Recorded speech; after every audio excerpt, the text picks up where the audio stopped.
de hablar, yo les propongo un poquito reflexionar sobre qué pasó en este tiempo que tiene mucho que ver con lo que estamos viviendo, que no podemos ignorarlo. ¿Qué logramos en este tiempo? ¿Y cuáles son los grandes desafíos que tenemos para el futuro? Yo, la verdad es que tengo el mismo optimismo que escuché decir algunos de los que hablaron antes que yo recién. Yo les propongo que veamos, pensando en la idea de cuáles tendrían que ser, cuáles son las bases que nosotros hemos podido armar, forjar, pensando en que la Argentina definitivamente encare un modelo de desarrollo y de crecimiento justo. La verdad, un crecimiento sin justicia social es un crecimiento que trae conflicto. Por eso me parece que poner permanentemente el concepto de justicia social, que tiene que ver con mecanismos de distribución del ingreso adecuados, es un tema central para lograr una sociedad en armonía. Yo sé que algunos dicen que es una mentira la justicia social, pero yo creo que no. Y lo he visto en muchas sociedades muy desarrolladas. Entonces, me parece que a nosotros ese imperativo ético y moral que la política nos da, no debemos dejarlo de lado. Lo primero que les propongo es que veamos el contexto interno. ¿Qué nos pasó? Porque acá hicimos cosas que son importantes. Los escuché hablar mucho tiempo, a muchos repetir la necesidad de garantizar un sistema justo de darle certeza jurídica al sistema, de la necesidad de que no haya cambios imprevistos.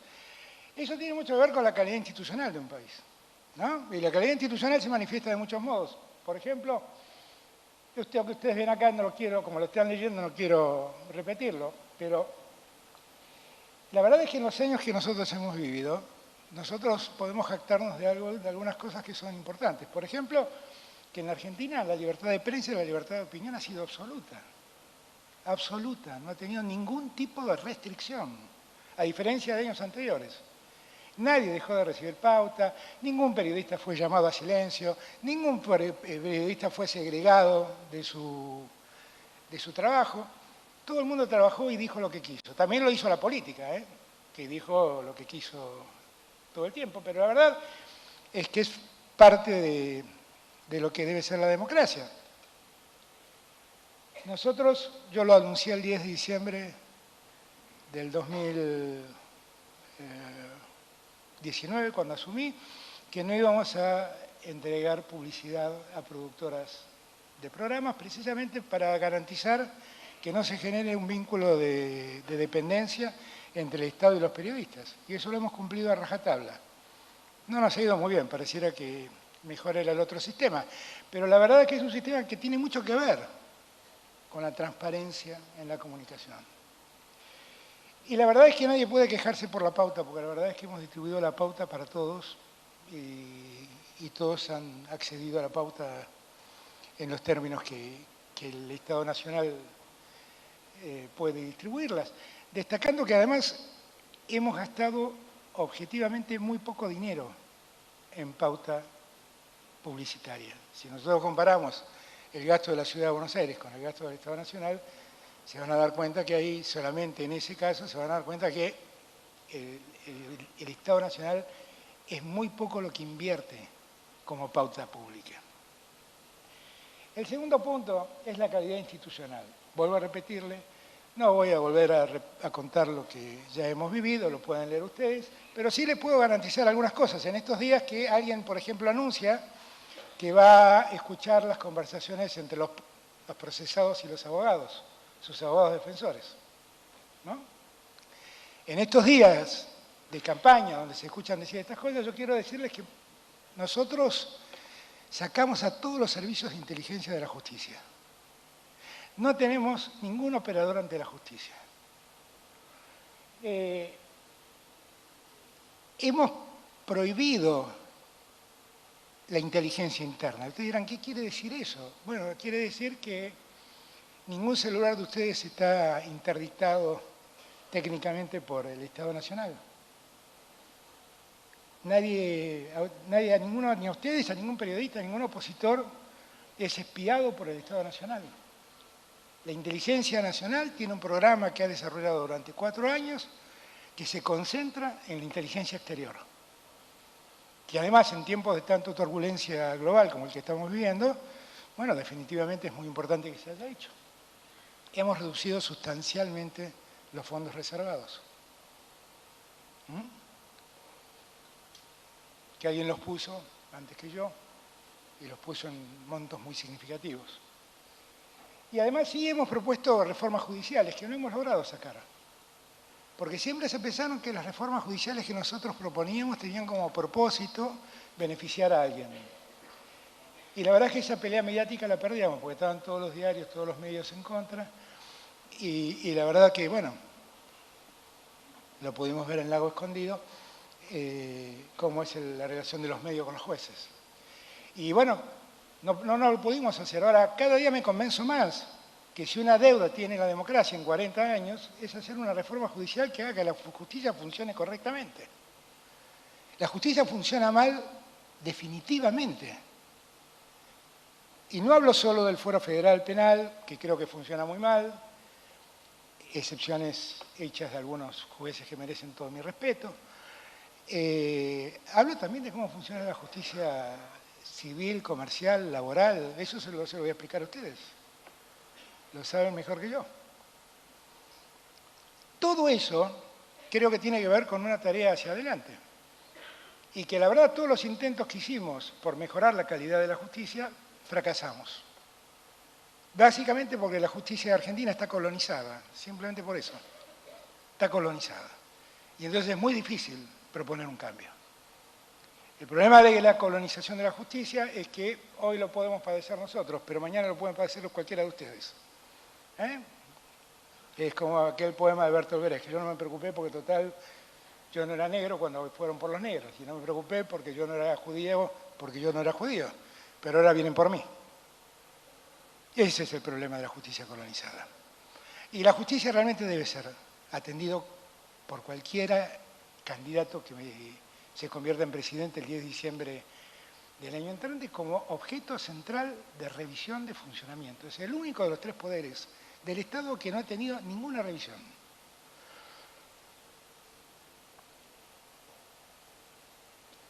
Cuestionamientos éticos. Ustedes pueden leerlo, no voy a detenerme en todos estos. Ahora, todo lo que ocurrió en nuestro gobierno no ha pasado. Y no ha pasado porque hemos sido muy estrictos. Y da la casualidad que el nuestro es el gobierno de la democracia que más obra pública realizó. Y sin embargo no hemos sido cuestionados nunca por la obra pública.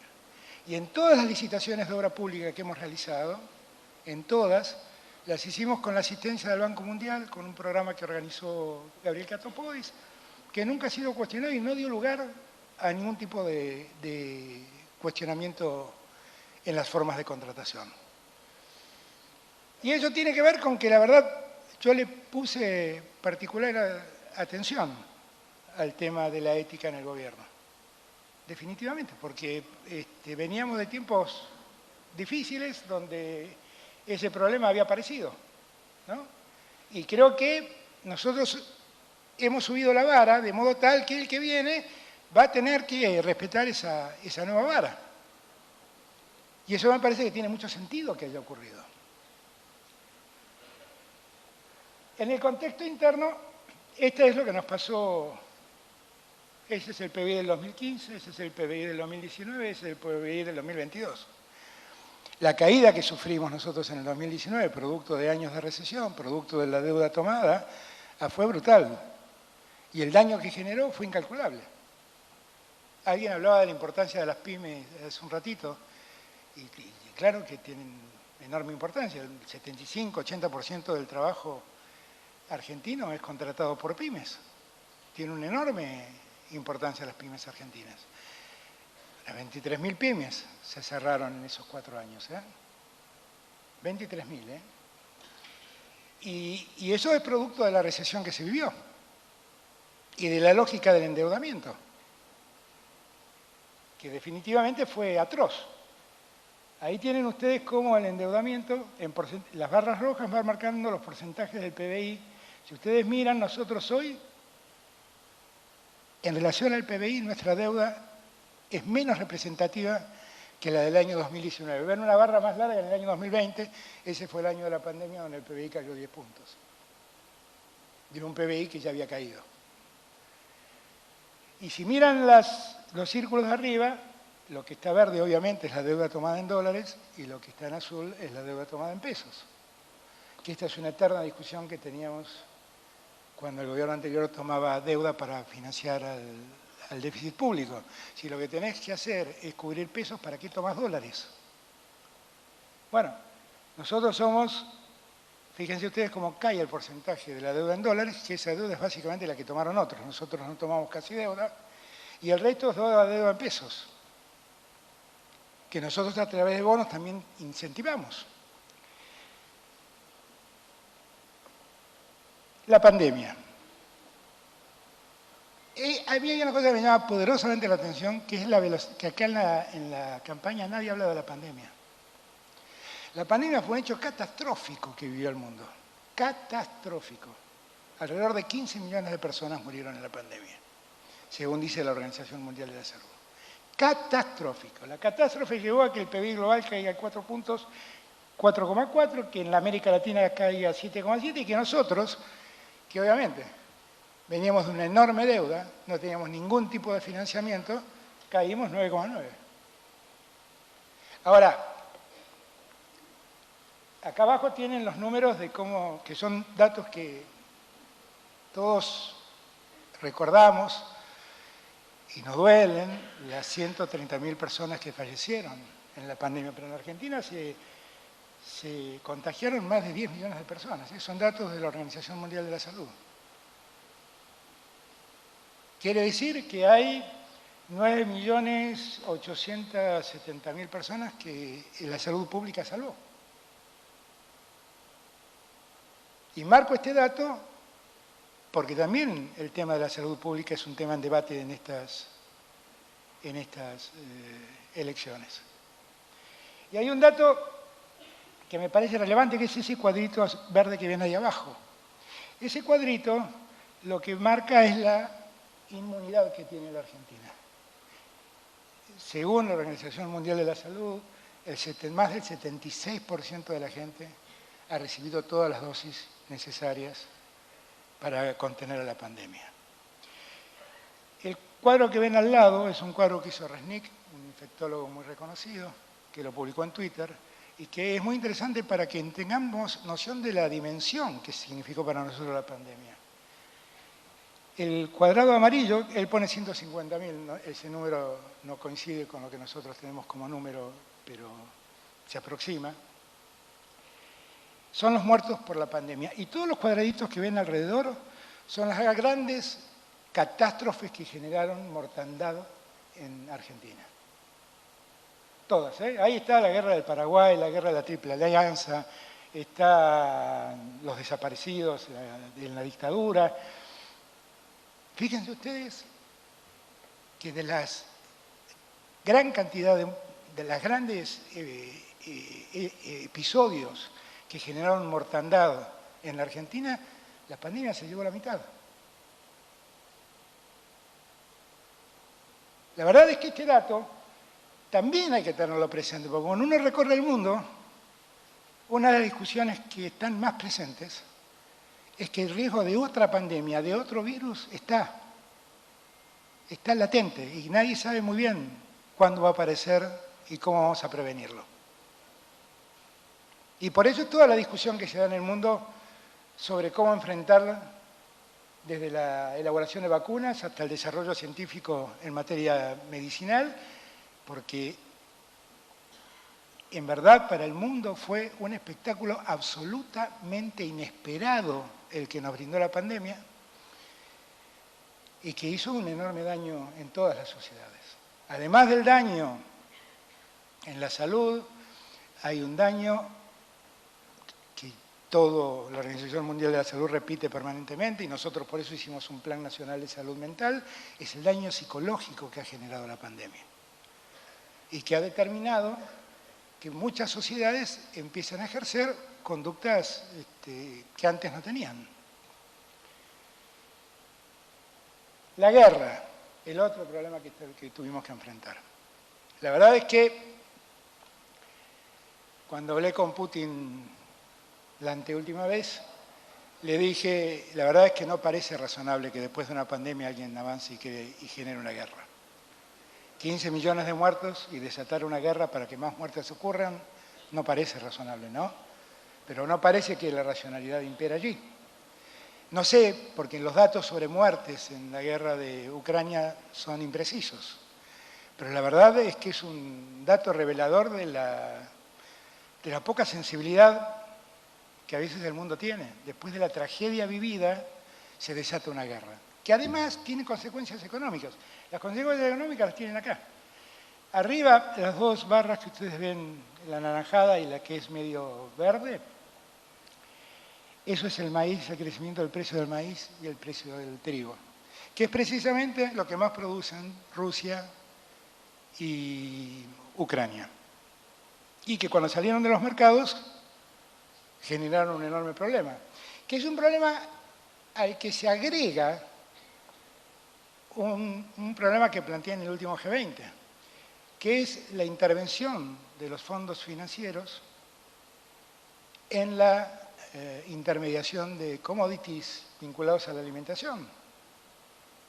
Y este es un enorme problema, porque la forma en que se terminan manipulando los precios es impresionante.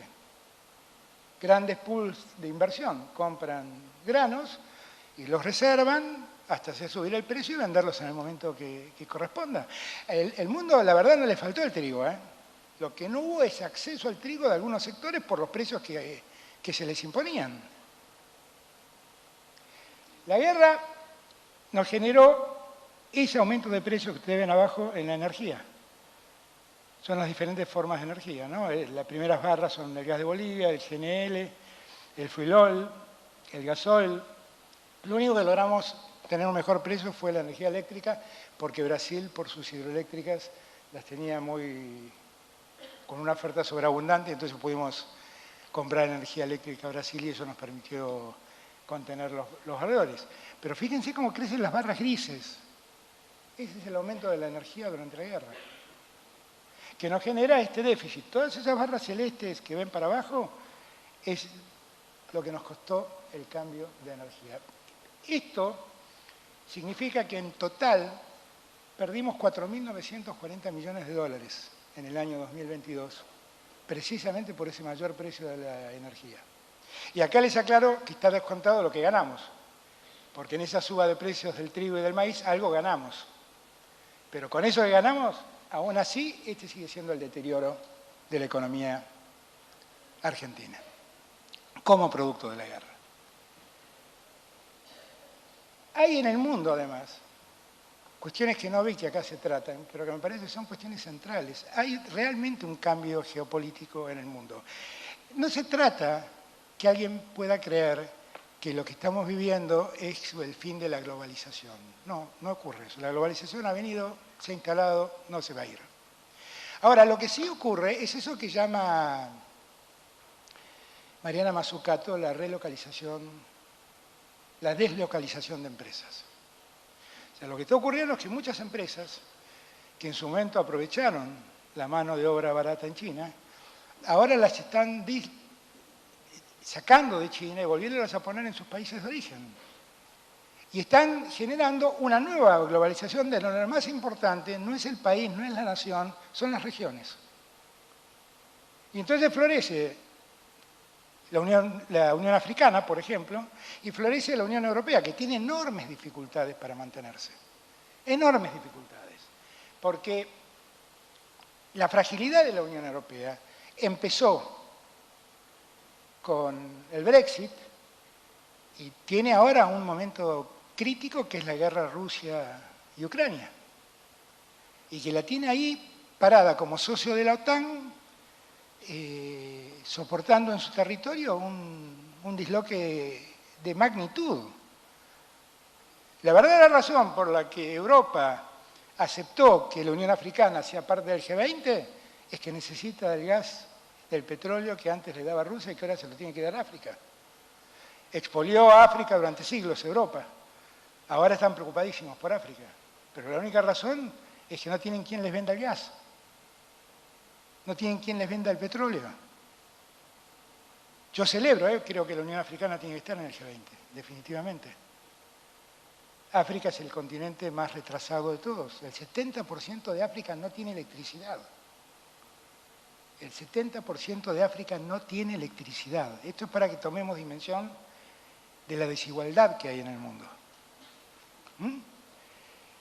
Y después, la prolongación del conflicto bélico todo lo complica, pero después también aparece un nuevo actor, que son los BRICS, que parecen haber dicho, bueno, este es el momento de avanzar. Para algunos los BRICS, porque en la Argentina siguen creyendo que en el mundo está el comunismo y el capitalismo, y la verdad es que eso no existe más en el mundo. La verdad que no existe más. Hay gobiernos autocráticos que siguen modelos capitalistas, pero el comunismo como tal no existe más. Y muchos piensan que los BRICS es un modelo comunista. La verdad es que los BRICS, que ahora sumaron 5 países, y después voy a detenerme en ese punto, es un grupo de países que se reunieron y que cuando suman esos 5 países, que somos donde entró Argentina en la última reunión, que eso fue lo que acordaron, convierten a los BRICS en un representante del 44% de la población mundial. Nadie representa eso. Y además representa el 36% del Producto Bruto Global. Nadie representa eso. Cuando digo nadie representa eso, ¿a quién me estoy refiriendo? Al G7. El G7 pasó a un segundo lugar. Y los BRICS han elegido 5 países. Inicialmente había 60 y pico de países que pidieron entrar a los BRICS. Ese número, ellos hicieron los 5 originales, hicieron una suerte de transmisión, se redujo a 35, 36 países, y después hubo 5 que unánimemente que pudieron entrar porque tenían el apoyo de todos. Ahora, ¿qué características tienen esos 5 países? Son básicamente productores de energía. Son básicamente productores de energía. ¿Y qué ocurre? Ocurre que en la declaración que hacen los BRICS, antes de nuestro ingreso, anuncian que están analizando la posibilidad de utilizar una moneda de intercambio interna que reemplace al dólar. Y nadie tiene presente lo que eso puede significar en la economía americana. Porque hay que recordar que Nixon, cuando terminó con el patrón oro y puso al dólar, lo hizo apoyándose en los petrodólares, porque había acordado con el mundo árabe que eso se negocie solamente en dólares. Y si ahora se negociara en otra moneda, ¿cuánto valdría el dólar? ¿Cuál sería el respaldo del dólar? Esta pregunta que yo me hago, quiero aclararles, se la hacen todos los diarios de los Estados Unidos desde el día que salió esa decisión de BRICS. Y ese puede ser un cambio geopolítico de magnitud, si ocurre. De magnitud. Los BRICS además tienen un condimento que tiene que ver mucho con este tiempo, que es el tiempo del multilateralismo. Para estar en los BRICS no hace falta que uno solo esté en los BRICS. Estar con los BRICS trabajando con China no quiere decir que uno no pueda trabajar con Estados Unidos o con Europa. Y no hay ningún impedimento en esa materia. Ningún impedimento. Y en los BRICS están los 2 mercados más grandes del mundo. China e India. Y la Argentina tiene ahí, más Brasil, a su mayor parte de las exportaciones, el destino de sus exportaciones. Los BRICS son un dato que geopolíticamente debería ser analizado de otro modo, desideologizarlo, porque la verdad no tiene un contenido ideológico, y darse cuenta de lo que objetivamente representa. Que haya aparecido un grupo de países que desplacen al G7 en su representatividad es un dato no menor. En el contexto externo tenemos el problema de la crisis climática. Escuché mucho, un ratito antes, escuché que muchos repitieron el problema de las energías renovables, que es una necesidad. Ahora, En la Argentina algunos candidatos dicen que no es verdad lo de la crisis climática, ¿no? Pero la verdad es que la Argentina sufrió la peor sequía de sus últimos 100 años. Algunos dicen que en verdad es la peor sequía de los últimos 60, me da lo mismo. Es una sequía espantosa que determinó que perdiéramos 3 puntos del PBI. ¿Se dan cuenta de lo que eso representa? Más de 20.000 millones de dólares. Y este problema, que es el problema de la crisis climática, el mundo lo discute, pero nadie lo aborda. Porque acá hay responsabilidades muy diferenciadas. La Argentina aporta el 0,6% de gases contaminantes de todo lo que el mundo genera. Sin embargo, pagamos las consecuencias como si fuéramos los principales culpables. Y desde que yo soy presidente, en todas las reuniones de las que participé, en todas se discutió el financiamiento de los países en desarrollo para las energías renovables. Y eso nunca se concretó. Los 100.000 millones de dólares que se vienen hablando desde el Pacto de París nunca se cumplieron. Ahora Scholz, en el último G20, anunció que Europa va a poner, creo que 50.000 millones de euros más. Pero la verdad son todas palabras que se repiten, pero la verdad es que no se cumplen. Y no les quiero contar lo que es conseguir un bono verde. Acá hay una responsabilidad primordial del mundo central, que el mundo central no hace nada por ayudar a resolverlo. Y el problema va a permanecer mientras no lo resolvamos, porque además la imposición de energías renovables tampoco tiene la velocidad y el vértigo que algunos esperaban. Por eso Europa ha decidido ahora considerar al gas como una energía de transición, porque no tiene energía de reemplazo. Y se da cuenta que no la va a tener en el inmediato.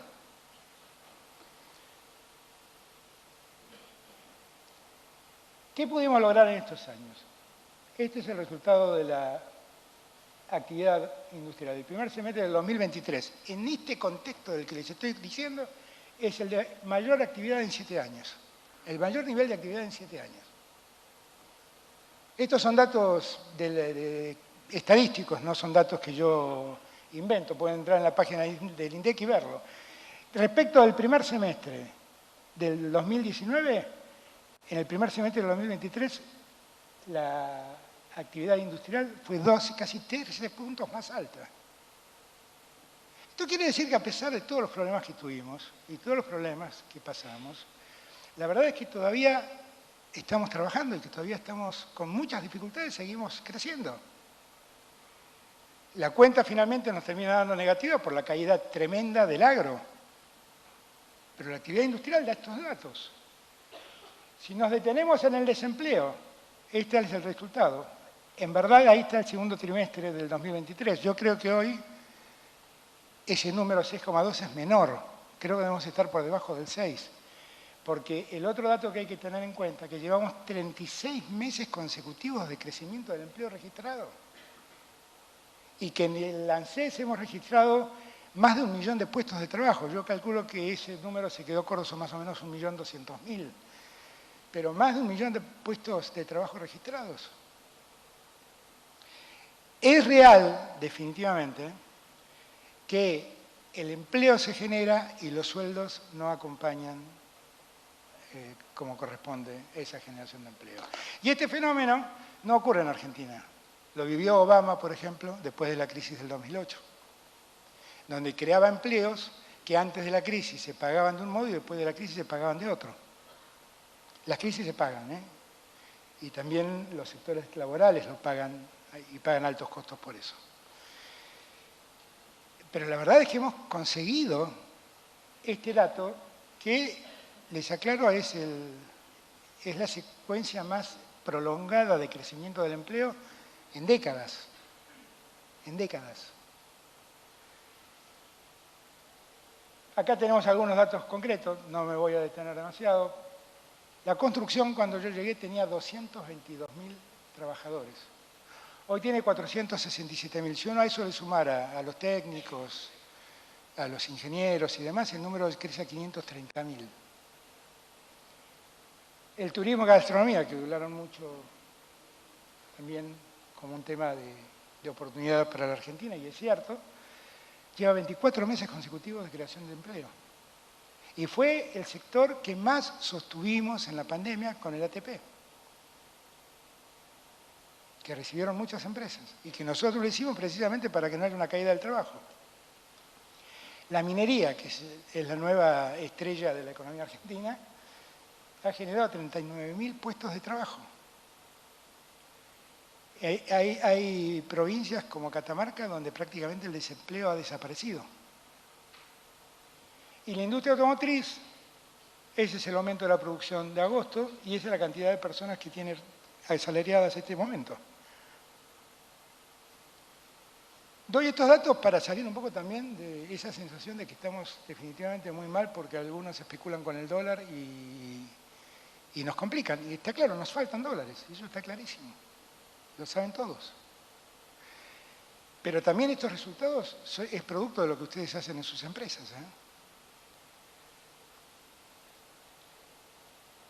Nosotros establecimos un mecanismo de recuperar el ingreso, viendo además que el salario no crecía lo que nosotros esperábamos que creciera, que fue empezar a hacer que cada vez menos trabajadores paguen ganancias.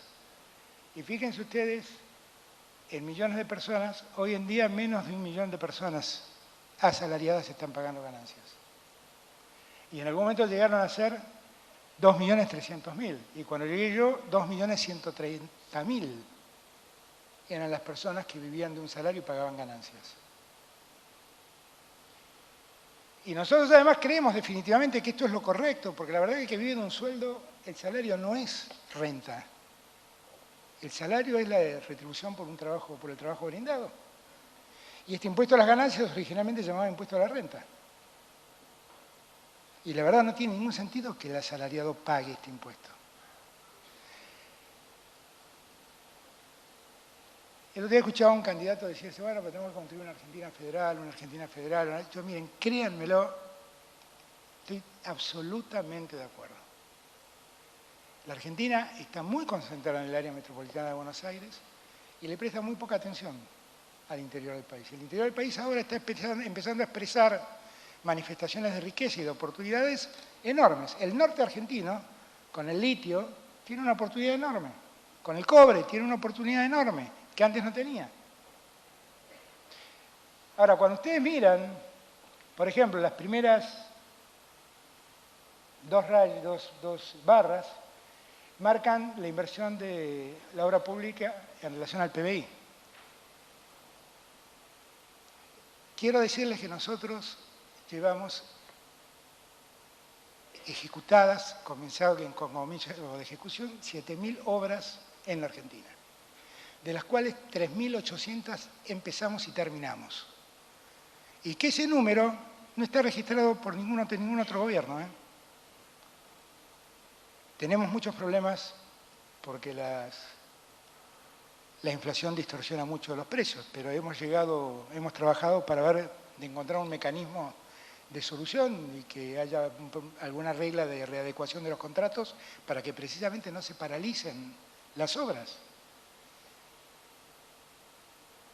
Si ustedes quieren medirlo por rutas y autovías hechas, hicimos 18.000 kilómetros de rutas y autovías.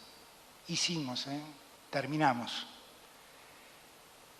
Contra 9.000 que se hicieron en la gestión anterior. Y si quieren medir viviendas, ya en verdad estamos en 137.000 viviendas entregadas, terminadas. Y el mes que viene vamos a entregar la vivienda a 140.000 y estoy seguro que voy a terminar el mandato entregando la vivienda a 150.000.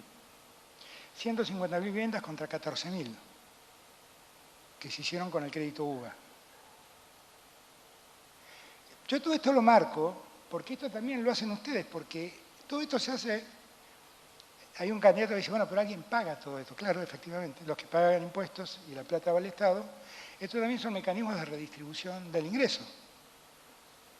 Yo ahora con el Coqui Capitanich, creo que en una semana, no sé cuándo vuelva de China, no sé cuándo lo vamos a hacer, vamos a inaugurar un acueducto, que es el acueducto más largo de América Latina.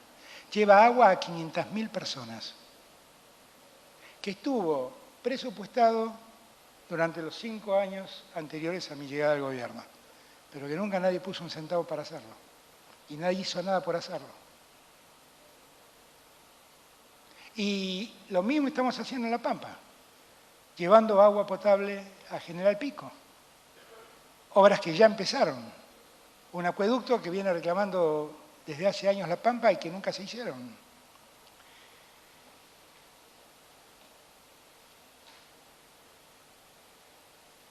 Si miramos el desarrollo educativo, a nosotros la educación pública nos importa mucho.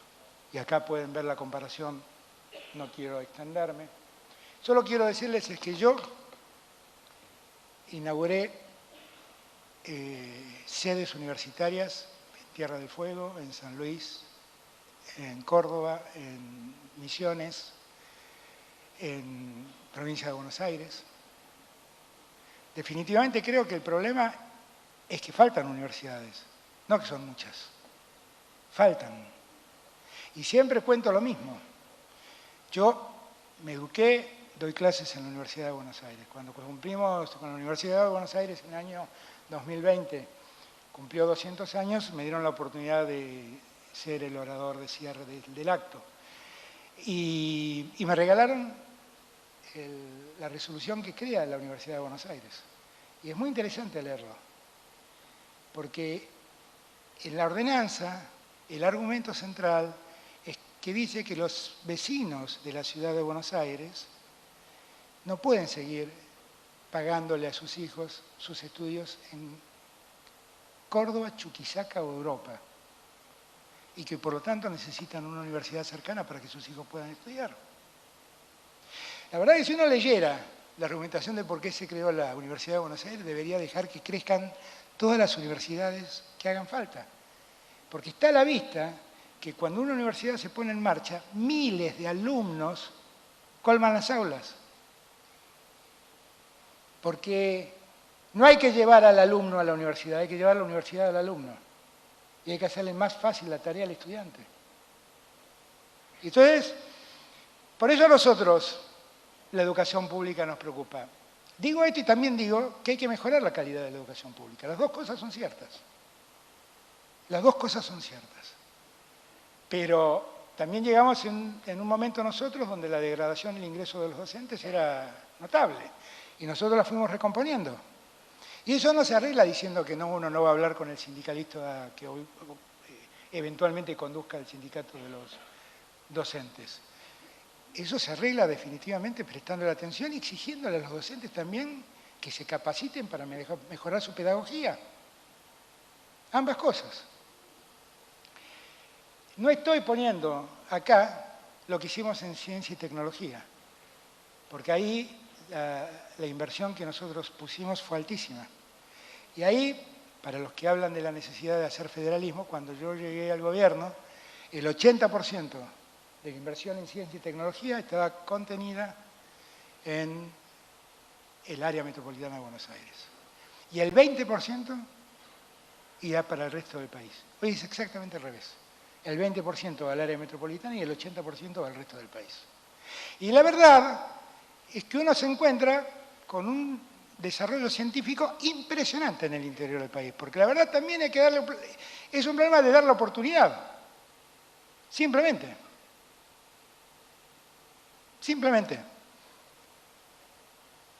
Yo participé de un yogur que lanzó al mercado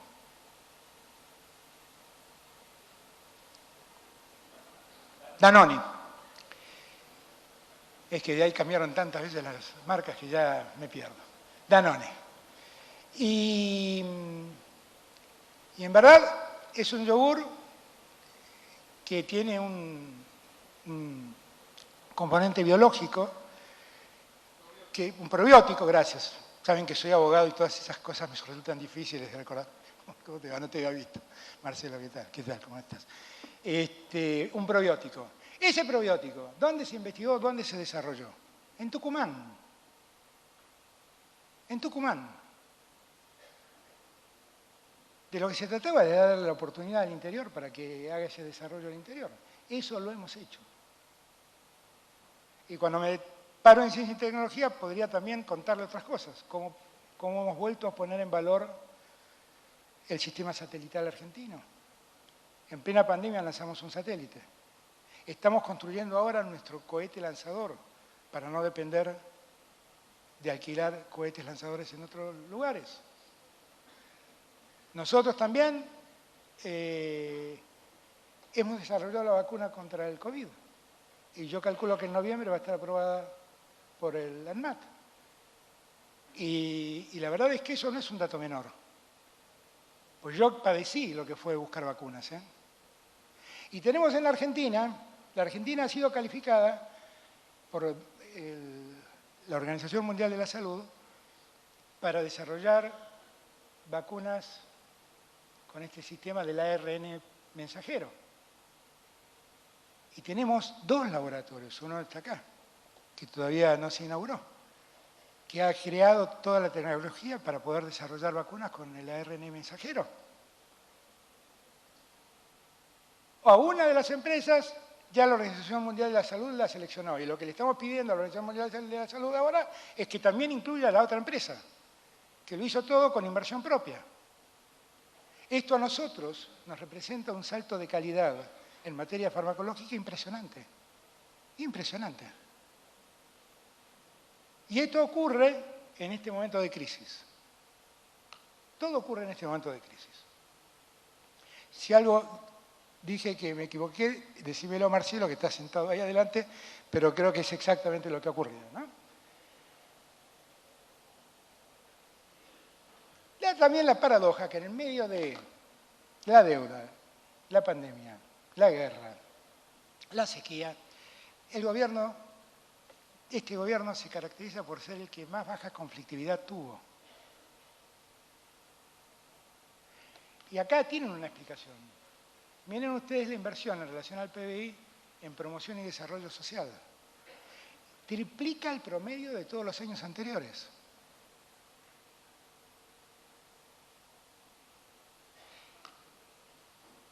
En verdad lo que quisiéramos es que esto baje porque el empleo mejore y porque el trabajo registrado mejore. Eso demanda tiempo. Y en el mientras tanto hay que atender la situación de vulnerabilidad de esas personas. Un segundo me detengo en salud. Hemos logrado la baja de mortalidad infantil más baja de la historia, el número más bajo de la historia argentina. Ahora, en materia de salud, no voy a contar solamente que tuvimos que construir de vuelta el Ministerio de Salud porque lo habían cerrado, ni voy a contar todo lo que tuvimos que hacer en la pandemia, que algunos acá lo saben bien. Lo hicimos también con la actividad privada. Y en la Argentina tiene un sistema de salud donde trabaja coordinadamente el sistema público, un sistema parapúblico, que es el sistema de las obras sociales y la medicina privada. Ahora, hay un dato que, por ejemplo, nadie se ha detenido a atender. Cuando se dictó la ley de interrupción voluntaria del embarazo, bueno, hubo, como siempre ocurre en Argentina, una guerra en ese momento entre verdes y celestes. Y la verdad que yo insistía en decir, miren, este no es un problema de naturaleza ética, moral, ni siquiera es un problema de naturaleza religiosa, es un problema de salud pública. Bueno, yo quiero decirles que el dato que no aparece en ningún lado es que la tasa de mortalidad como consecuencia del embarazo se redujo un 40% en Argentina.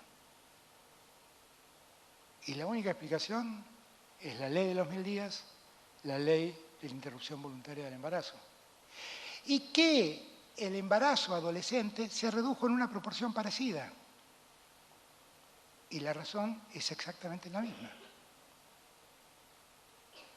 Y eso en materia de salud ha sido un dato importantísimo. Importantísimo. Para las mujeres ha sido un dato importantísimo, además. Que no, ya pasó, ya nos peleamos, ya discutimos lo que teníamos que discutir, ya la ley es ley, pero estos son los resultados de esa ley. Estos son los resultados de esa ley.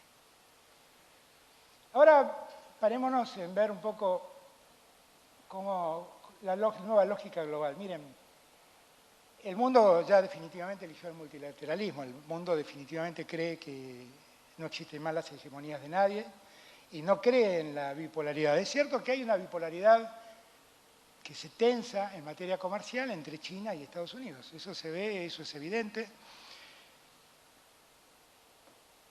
¿Qué es lo que queremos nosotros? Que en este tiempo de globalización lo que tenemos que hacer es integrarnos en regiones.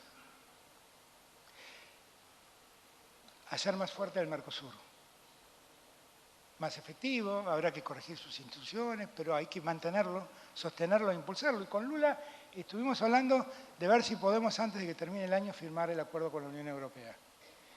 ¿Por qué? Y bueno, básicamente porque la Unión Europea empezó a entender muchas de nuestras demandas y cambió muchas de las cosas que originalmente estaban firmadas.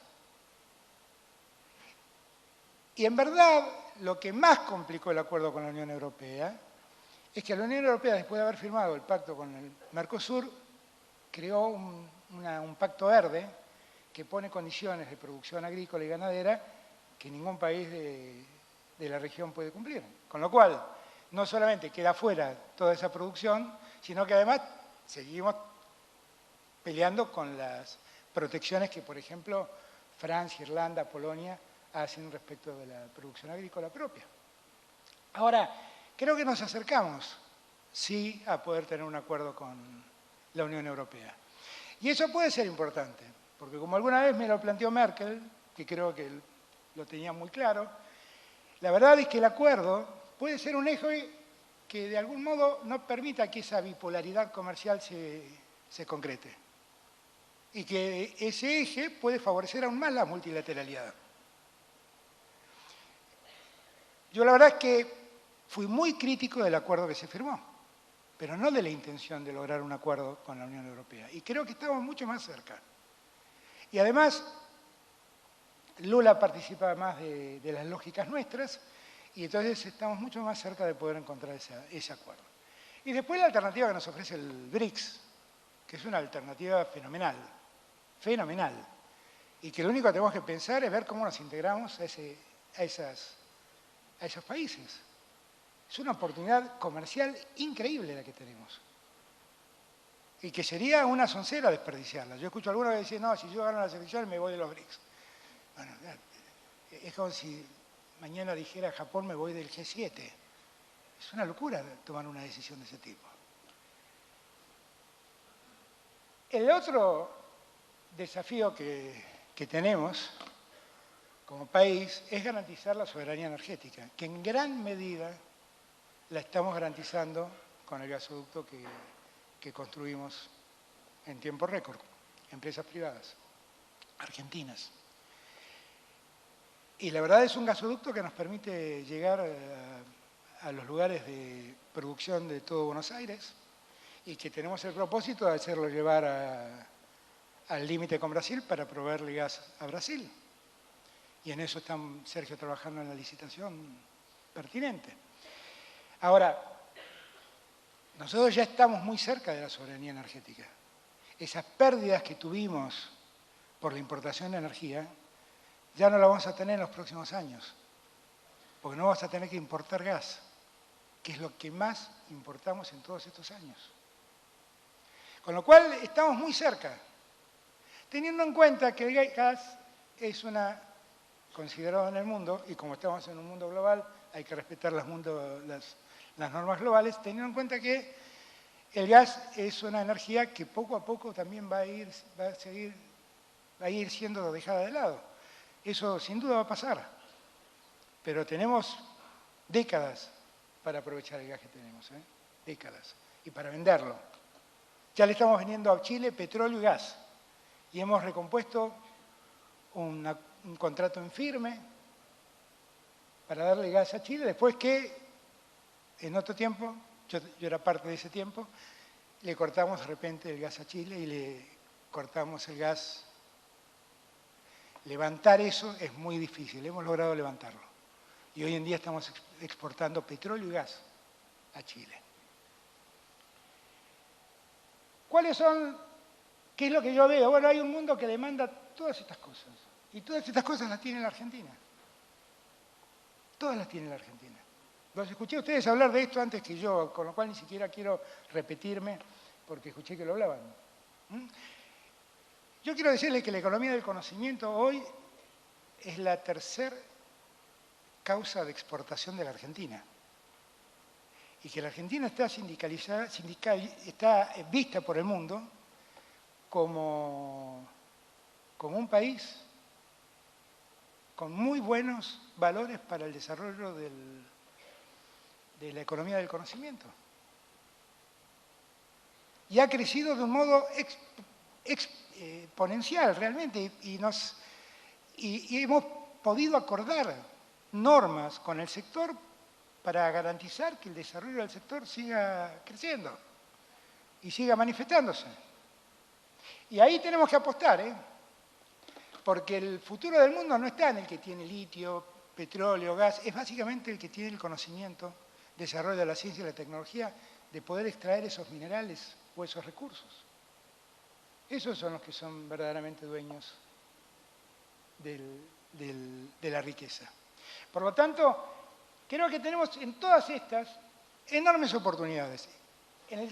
Cuando hablo de alimentos, lo que creo que nosotros, esto nos quedó pendiente porque nunca logramos que salga de diputados, pero la ley de agroindustria es una ley que debería haber salido y que hace falta para el futuro en la Argentina. Hace falta.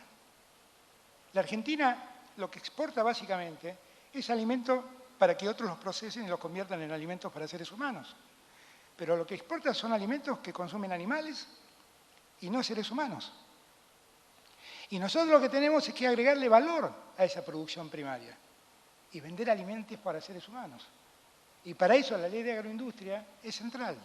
No la trataron durante el mandato, espero que la traten en el próximo, pero que no lo demoren, porque es una oportunidad única que tiene la Argentina, única. Estas son las bases de lo que yo creo. Pensar en un país socialmente justo tiene que garantizar todas estas cosas. Preservar la salud pública, mejorar el sistema educativo, garantizar la educación pública. A mí me preocupa mucho cuando escucho a liberales discutir la necesidad y el sentido de la educación pública. Digo, pero ¿por qué no siguieron el ejemplo de Sarmiento y de Alberdi, que son los padres de la educación pública argentina? ¿Por qué no siguieron su ejemplo, no? Realmente la promoción de la producción nacional y de la industria argentina es central para poder garantizar un futuro con crecimiento. No hay otro modo, No hay otro modo. Yo quiero contarles que Tesla es un emprendimiento muy exitoso de autos eléctricos, pero que empezó siendo financiado absolutamente por el gobierno de Obama. Y el Estado americano no tuvo ninguna duda en financiar eso. Hace 2 o 3 meses atrás, el mundo, bueno, de repente todos nos dimos cuenta que los microchips para las computadoras los hacían los chinos. Y nos habíamos quedado en todos lados sin microchips.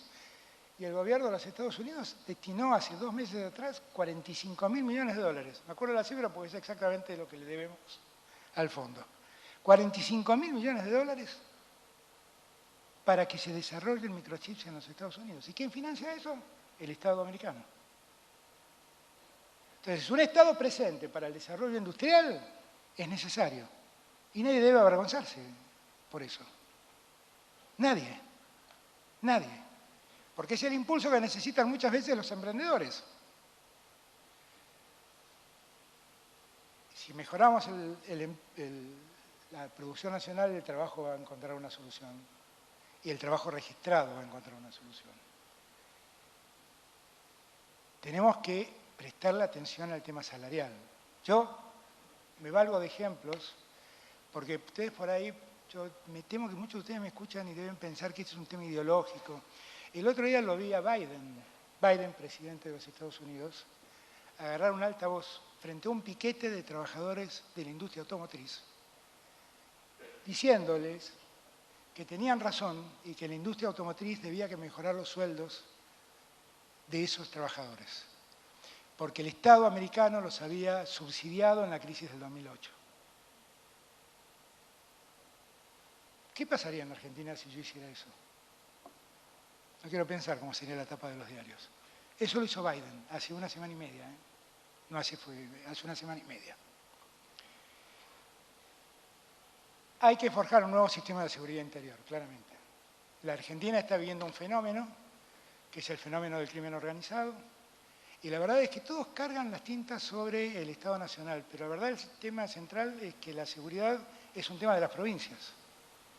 Y en verdad ustedes escuchan cada vez que hay una crisis de seguridad en las provincias, que lo que reclaman es que mandemos gendarmes o policías federales. Miren, hay que cambiar el sistema, así no funciona, ¿eh? Así no funciona. Y nosotros mandamos gendarmes a Rosario, mandamos gendarmes a Gran Buenos Aires, pero la verdad, si ustedes hacen números, nosotros tenemos alrededor de 80.000 efectivos entre todas las fuerzas federales y la provincia de Buenos Aires tiene más de 100.000 efectivos en la policía de la provincia de Buenos Aires. Tampoco estamos en condiciones de prestar semejante auxilio. Y también desarrollar un programa claro para la defensa nacional. Hemos trabajado con las Fuerzas Armadas muy bien estos 4 años. Yo tuve la enorme suerte de ser el primer presidente de la democracia, donde todos los oficiales se han convertido en oficiales de las armas en democracia. Y he trabajado muy bien con ellos. Y hemos potenciado la industria militar, y hemos potenciado sus salarios, sus ingresos, hemos regularizado mucho del retraso que las Fuerzas Armadas tenían. Ahora queda por delante organizar un plan de defensa nacional, porque en un mundo globalizado como el que estamos viviendo y tan inquieto como el que vemos, el tema de la defensa no es un tema menor. Con esto termino. Miren, si nosotros queremos que la Argentina realmente avance, hagamos algo que yo no pude hacer. Terminemos con los debates estériles. Esto es lo que hablo como el fin de la grieta. Yo siento que a veces estamos discutiendo cosas que no sé ni siquiera por qué las estamos discutiendo. Es simplemente por oponerse. Por oponerse. Los que anunciaban bajar el impuesto a las ganancias para los que trabajan, el día que tienen la ley se replantean si tienen que votarlo o no. La verdad es que con la grieta hay que terminar. La grieta ha sido muy insana para la Argentina. Cuando hablo de grieta, estoy diciendo que respetemos el Estado de Derecho plenamente. Yo creo que el Estado de Derecho en Argentina no corre riesgo. Yo no creo que la democracia esté en riesgo el año en que cumplimos 40 años. Lo que creo es que la democracia está en deuda con muchas cosas para con los ciudadanos, eso sí. Y que debemos hacer una mejor democracia, eso sí, eso sí. Ahora, para que una mejor democracia sea posible, nosotros lo que tenemos que organizar es la convivencia democrática.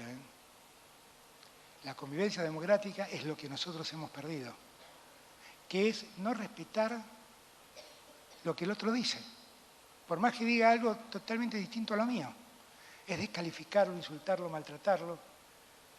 Y esto se ve permanentemente, se ve en la política, se ve en los medios de comunicación. De repente a alguien se le ocurrió escribir un libro que dice que yo vivo borracho y la verdad que yo me hice famoso por tomar pomelo. De hecho, cuando llegué, el mozo que me recibió me dijo, le traje su pomelo porque usted toma pomelo. Que yo recibí 30 millones de dólares para ser candidato en el año 2019. La verdad no me preocupa que una periodista lo haya escrito, ella sabrá por qué inventó semejantes cosas. Pero lo que me llama la atención es que una editorial muy prestigiosa, una multinacional editorial, haya publicado un libro así. Sinceramente, que creo que ninguno de ustedes conoce porque, bueno, no se vendió. Pero la verdad es que está lleno de barrabasadas el libro.